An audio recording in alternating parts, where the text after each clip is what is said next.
नमस्कार मेरे प्यारे साथियों, हम बात कर रहे थे राजस्थान अध्ययन पुस्तक के बारे में, जो एनसीईआरटी और आरबीएसई की प्रमाणिक पुस्तक होने वाली है और आगामी प्रतियोगी परीक्षाएं जो हैं आपके 2025 और 2026 में गठित होने वाले, चाहे शिक्षक भर्तियां हो गई या आपके कोई सा भी एग्जाम हो जिसमें राजस्थान सामान्य ज्ञान पूछा जाता है, तो आप 100% निश्चिंत हो जाइए। गारंटी के साथ मैं कह सकता हूँ कि जो मैं आपको क्वेश्चन सीरीज सोल्व करवा रहा हूँ, यहीं से आपको जो है वो प्रश्न देखने को मिलेंगे राजस्थान जीके के। ठीक है, सिर्फ राजस्थान जीके की गारंटी देता हूँ दोस्तों। ठीक है, तो चलिए इस सेशन को शुरू करते हैं। क्वेश्चन जो है वो 1 होने वाले हैं और 355 पेज की ये पीडीएफ होने वाली है।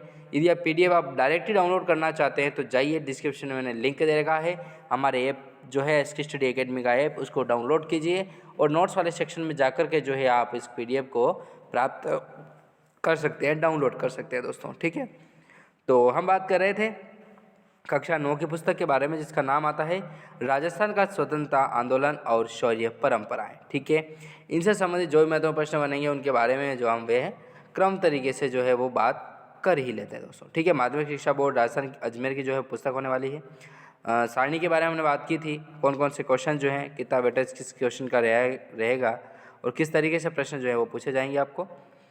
चलिए, प्रमुख किसान आंदोलन के बारे में की थी, अपन चल रहे थे जनजातीय आंदोलन। ठीक है, राजस्थान में जनजातीय आंदोलन, इसके अंतर्गत जो है वो हमने टॉप 10 क्वेश्चन जो है वो सोल्व कर लिए थे। ठीक है, कुछ बाकी रह गए, उनके बारे में बात कर लेते हैं।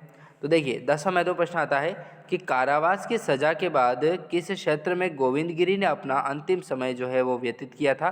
तो जालोद गाँव में किया गया था, अंतिम समय इनका जो था तब व्यतीत किया था इन्होंने जालोद गाँव। पंचमहल जिला में किया गया था और अहमदाबाद संभाग जो है उसमें इन्होंने अपना जो अंतिम समय है उसको व्यतीत किया था दोस्तों। ठीक है, मतलब जिया था, अंतिम समय जो है अपना यहीं पर जिया गया था इनके द्वारा। फिर आता है कि मोतीलाल तेजावत किस जाति के थे। तो ओसवाल बनिया थे दोस्तों। ठीक है, मोतीलाल तेजावत जो है वो ओसिया के ओसवाल जो है, ओसिया के ओसवाल जो है, उन बनिया जो है वो मोतीलाल तेजावत थे। मोतीलाल तेजावत ने किन्हें संगठित किया था। तो गरासिया और जो भील जनजातीय थी उनको मोतीलाल तेजावत के द्वारा जो है वो एकत्रित किया जाता है और आंदोलन जो है वो उनके द्वारा किया जाता है। सरकारी नौकरी छोड़कर मोतीलाल तेजावत ने कौन सा व्यवसाय शुरू किया था। तो परचून का जो है वो व्यवसाय इनके द्वारा चालू किया गया था। इन्होंने सरकारी नौकरी छोड़ दी थी दोस्तों। ठीक है, लेकिन अब ज़माना ऐसा नहीं रहा है।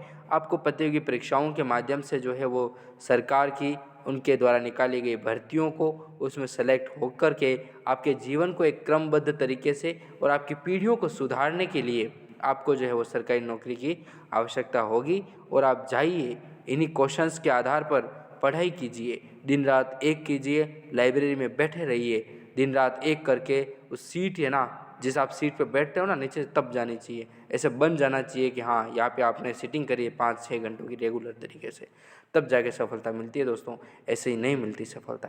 ठीक है, तो चलिए नेक्स्ट प्रश्न आता है अपने 14वें नंबर का कि मोतीलाल तेजावत ने आदिवासियों के सुधार हेतु किस आंदोलन की शुरुआत की थी। तो एक ही आंदोलन जो है इनके द्वारा शुरू किया जाता है।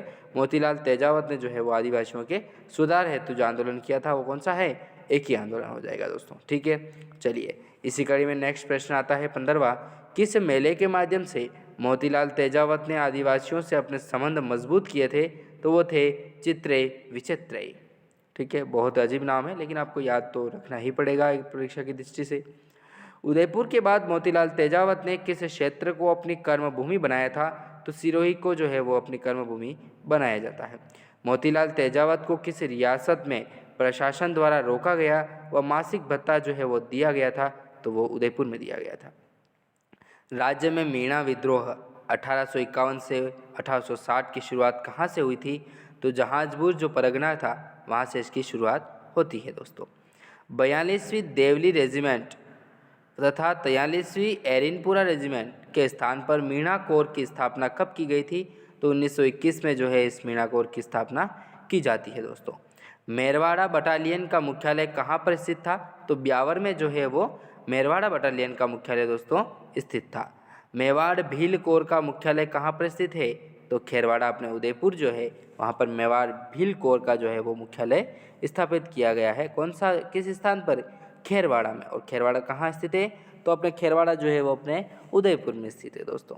ठीक है, तो इस तरीके से जो है हमने 21 महत्वपूर्ण प्रश्न जो है वो इस अध्याय से जो है वो सोल्व कर लिए हैं मात्र 4 मिनट में। ठीक है। 4-5 मिनट में यदि हम ये क्वेश्चन सोल्व कर रहे हैं तो काफ़ी सम्मानजनक चीज़ होगी आपके लिए, ठीक है। अपने 21 महत्वपूर्ण प्रश्न जो 1 एनर होने वाले हैं और परीक्षा की दृष्टि से आप 100% मान के चलिए कि बहुत ही इंपॉर्टेंट है दोस्तों ये पीडीएफ, ठीक है।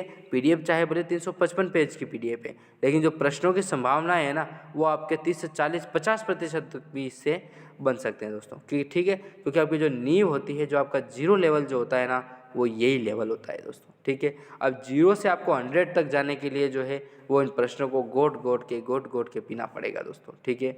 कोई सा भी एग्ज़ाम दो आप दोस्तों, चाहे आप सीईटी दे दो, एलडीसी दे दो, पटवार वाला दे दो, अभी वैकेंसी आ रही है, चाहे आप बीएसएससी दे दो, पीटीईटी दे दो, कोई सा भी एग्ज़ाम दे दो, तो उसके लिए जो है वो रामबाण साबित होने वाली है और काफ़ी इंपॉर्टेंट तरीके से जो है इन प्रश्नों को आपको तरीके से सोल्व करवाया जाएगा दोस्तों, ठीक है।